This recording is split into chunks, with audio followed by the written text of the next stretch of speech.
Panibagong episode na naman ang hatid ng programang Full of Energy. Ito ang Basta Enerhiya. Sagot kita! Hello, Director Patrick. Mag-energy check muna tayo ngayon. And from 1 to 10, 10 being the highest, gaano ba kataas ang energy mo? Sa totoo lang, Miss Jasmine, excited ako lagi pag nandito tayo sa ating show. Kaya ang energy level ko ay 11 out of 10. Siyempre, ang mga ka-energy natin looking forward na naman sa ating makabuluhan na programa. Kasi marami silang natututunan mula sa programa natin na hatid ng Department of Energy. At nag-i-inspire rin sila sa mga kwento ng mga ka-featured nating ka-energy na magbabahagi ng kanilang mga experience sa buhay, Miss Jasmine. Paano ka pala pumunta dito? Lumipad. Hindi. Siyempre by car, Director Patrick. Nagkataon nga na paubos na ang gasolina ng sasakyan ko, kaya dumadami na naman ang aking nagagastos. Sakit sa bulsa, di ba? Alam mo naman yon. Ouch! Marami talagang nakaka-relate sa kwento mo, Miss Jasmine. Pero meron tayong isang ka-energy na walang ginagastos sa gasolina. Ba, walang ginagastos? Pwede ba yon? As in, zero ang gastos niya. Kasi nag-convert siya sa electric vehicle or EV. Alamin natin ang kwento ni Jomar Floren. Let's watch this. Ang nagiging gastos ko sa gasolina, zero po talaga. Kasi hindi na ako nagkagasolina eh.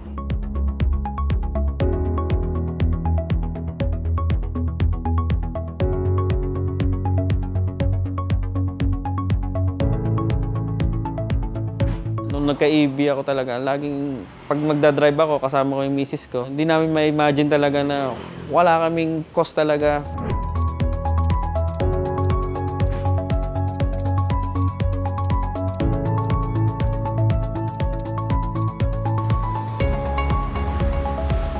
Ako si Jomar Floren, 38 years old, taga-Ibaan, Batangas. Nakapagtapos ako ng computer engineering.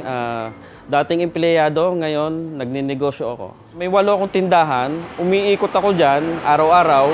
Pumupunta ako, pinakamalayo ko, Cuenca, Batangas, Mataas sa Kahoy, San Pascual, Batangas, Padre Garcia, Rosario, Batangas. At nagdi-deliver ako ng mga product ng mga tindahan ko, mga appliances, cellphone, gadgets, at iba pa. Ang distance ng pinakamalayo kong tindahan, nasa 50 kilometers away sa bahay ko. Noon, naka-digasolina ako, nararanasan ko syempre, naririnig ko yung pagtaas ng krudo. So, medyo nakakadagdag ng stress kasi dadagdag siya sa expenses sa negosyo ko.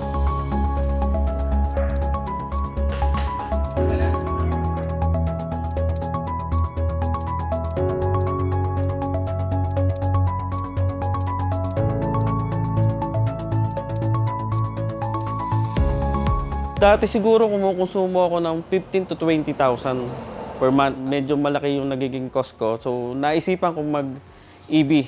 Then, nag-check ako online. Then, may nakikita ako sa mall na may mga display na e-vehicle. So, nag-try akong mag-inquire.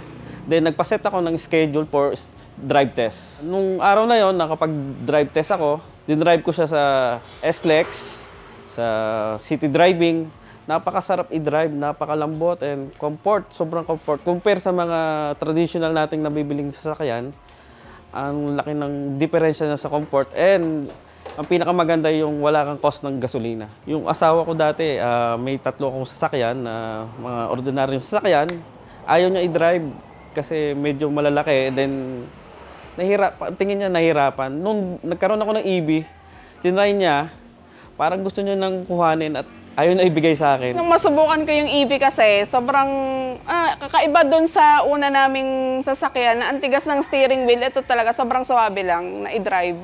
Yun. Tapos madali, para ka lang naka-bump car, ganun. Kaya kulay pink na yung interior niyan. Kaya sabi ko sa kanya, bili na lang siya ng panibagong EV, tas akin na lang to. Mas natuto akong mag-drive actually dito dahil sa EV. Dahil araw-araw ko siyang gamit eh. Ako na minsan yung nagde-deliver sa bawat store namin, yun, ganun.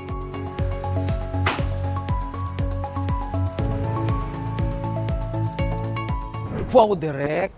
Ang galing naman ng kwento ni Jomar. From 15,000 to 20,000 pesos sa gastos sa gasolina, naging zero. 0 pesos na lang talaga.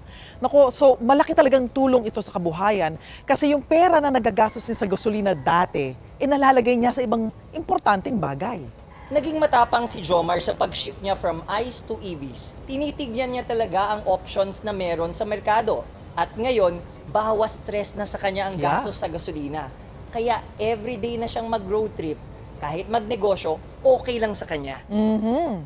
Parang ang sarap sumama sa biyaheng stress-free, hindi ba, Director Patrick? Wala ka nang isipin gasolina o gastos. At kaya naman sa ating pagbabalik, pag-usapan po natin ang ICE versus EVs. Dito lang yan sa Basta Enerhiya. Sagot kita.